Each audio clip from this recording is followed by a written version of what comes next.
17번 문제 볼게요. 밑줄 친 당시 정부 시기에 있었던 사실로 옳은 것은이라고 나와 있는데 이 문제가 당시 시험일 기준 오답 2위에 해당하는 문제입니다. 어떤 점이 헷갈렸는지 보니까 사실 바로 앞에 법의 명칭이 나와 있어요. 농지개혁법.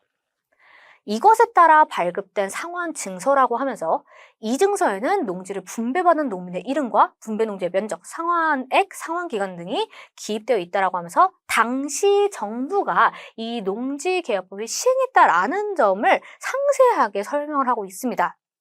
그러면 여러분, 원래 우리가 농지개혁법, 농지개혁하면 정부보다는 국회를 먼저 떠올리거든요. 왜냐하면 한국사 교과 서술이 그래요.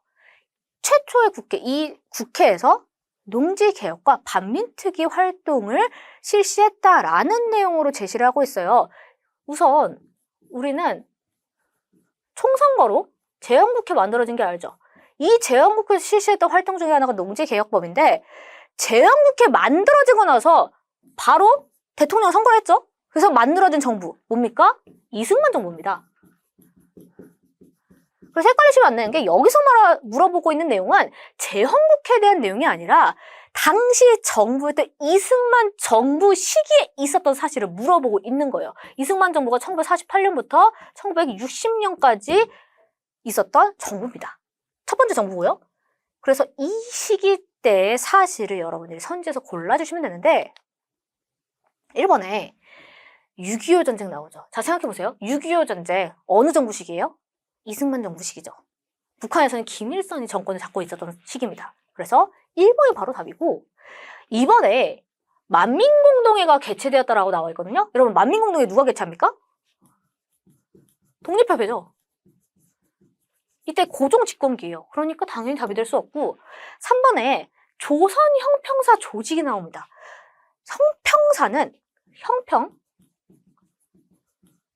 운동이라고 해서 1920년대 분명히 신분제도가 철폐가 되었으나 사회적으로는 아직까지 차별을 받고 있었던 백정들의 사회적 신분차별을 회복하기 위한 운동으로서 그걸 주도하기 위해 만들어진 것이 조선 형평사였습니다. 시기가 맞지 않죠?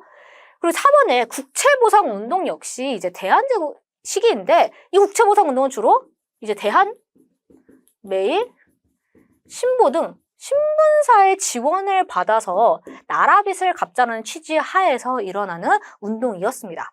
5번의 경우는 영국의 거문도 불법 정려, 이른바 거문도 사건이 나오죠. 갑신정변 이후의 상황입니다. 조선 고종 때예요. 그래서 17번의 정답은 1번인데 이게 근현대사와 관련돼 있는 선지로만 구성이 되어 있다 보니까 여러분들이 내가 생각했던 뭐 하나는 고대사, 하나는 뭐 중세사 이렇게 되어 있는 그런 쉬운 문제가 아니네라 하면서 부담감이 강해졌을 것 같습니다. 근데 여러분 잘 보면 일제강점기 안 되고 조선시대 안 되고 대한제국 시대 안 되죠.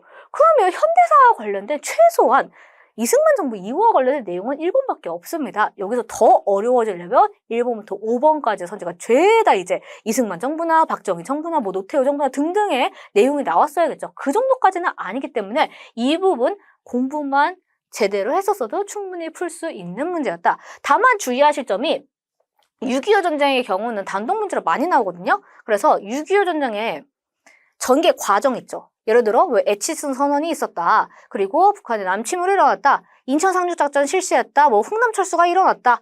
압록강이나 낙동강이나 이러한 지역 명칭, 지도를 통해서 확인해 주시는 것이 필요합니다. 그리고 한미상호 방위조약 같은 조약의 명칭도 같이 기억을 해주시면 좋겠죠.